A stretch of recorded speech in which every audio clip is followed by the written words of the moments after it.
ابراہیم نے کہا کہ اللہ کی رحمت سے مایوس ہونا تو گمراہوں کا کام ہے۔ پھر کہنے لگے کہ فرشتوں، تمہارا اصل کام کیا ہے؟ انہوں نے کہا کہ ہم ایک گناہگار قوم کی طرف بھیجے گئے ہیں کہ اس کو عذاب کریں، مگر لوط کے گھر والے کہ ان سب کو ہم بچا لیں گے، البتہ ان کی بیوی کہ اس کے لیے ہم نے ٹھہرا دیا ہے کہ وہ پیچھے رہ جائے گی۔ پھر جب فرشتے لوط کے گھر آئے تو انہوں نے کہا کہ تم تو ناآشنا سے لوگ ہو۔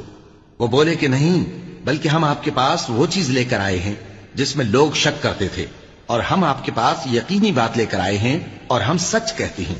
تو آپ کچھ رات رہے سے اپنے گھر والوں کو لے نکلیں اور خود ان کے پیچھے چلیں، اور آپ میں سے کوئی شخص پیچھے مڑ کر نہ دیکھے، اور جہاں آپ کو حکم ہو وہاں چلے جائیے۔ اور ہم نے لوط کی طرف وحی بھیجی کہ ان لوگوں کی جڑ صبح ہوتے ہوتے کاٹ دی جائے گی، اور اہل شہر لوط کے پاس خوش خوش دوڑے آئے۔ لوط نے کہا کہ یہ میرے مہمان ہیں، کہیں ان کے بارے میں مجھے رسوا نہ کرنا، اور اللہ سے ڈرو اور میری بے آبروئی نہ کرو۔ وہ بولے، کیا ہم نے تم کو سارے جہان کی حمایت و طرفداری سے منع نہیں کیا؟ انہوں نے کہا کہ اگر تمہیں کرنا ہی ہے تو یہ میری قوم کی لڑکیاں ہیں، ان سے شادی کر لو۔ اے نبی، تمہاری جان کی قسم، وہ اپنی مستی میں مدہوش ہو رہے تھے، سو ان کو سورج نکلتے نکلتے چنگھاڑ نے آ پکڑا، اور ہم نے ان بستیوں کو الٹ کر نیچے اوپر کر دیا اور ان پر کھنگر کی پتھریاں برسائیں۔ بے شک اس قصے میں اہل فراست کے لیے نشانی ہے، اور وہ بستیاں اب تک شام جانے والے سیدھے رستے پر موجود ہیں۔ بے شک اس میں ایمان لانے والوں کے لیے نشانی ہے۔ اور بن کے رہنے والے یعنی قوم شعیب کے لوگ بھی گناہگار تھے، تو ہم نے ان سے بھی بدلہ لیا، اور یہ دونوں شہر کھلے رستے پر موجود ہیں۔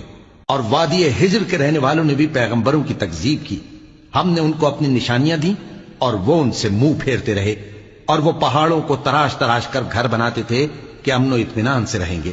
آخر زوردار آواز نے ان کو صبح ہوتے ہوتے آ پکڑا، اور جو کام وہ کرتے تھے وہ ان کے کچھ بھی کام نہ آئے۔ اور ہم نے آسمانوں اور زمین کو اور جو مخلوقات ان میں ہے سب کو تدبیر کے ساتھ پیدا کیا ہے، اور قیامت تو ضرور آ کر رہے گی، تو تم ان لوگوں سے اچھی طرح سے درگزر کرو۔ کچھ شک نہیں کہ تمہارا پروردگار ہی سب کچھ پیدا کرنے والا ہے، جاننے والا ہے۔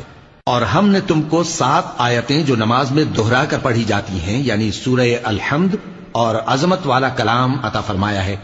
ہم نے کفار کی کئی جماعتوں کو جن کو فوائد دنیاوی سے نوازا ہے، تم ان کی طرف رغبت سے آنکھ اٹھا کر نہ دیکھنا، اور نہ ان کے حال پر رنج و غم کرنا، اور مومنوں کے ساتھ تواضع سے پیش آنا، اور کہہ دو کہ میں تو اعلانیہ ڈر سنانے والا ہوں، اور ہم ان کفار پر اسی طرح عذاب نازل کریں گے جس طرح ان لوگوں پر نازل کیا جنہوں نے تقسیم کر دیا، یعنی قرآن کو کچھ ماننے اور کچھ نہ ماننے سے ٹکڑے ٹکڑے کر ڈالا۔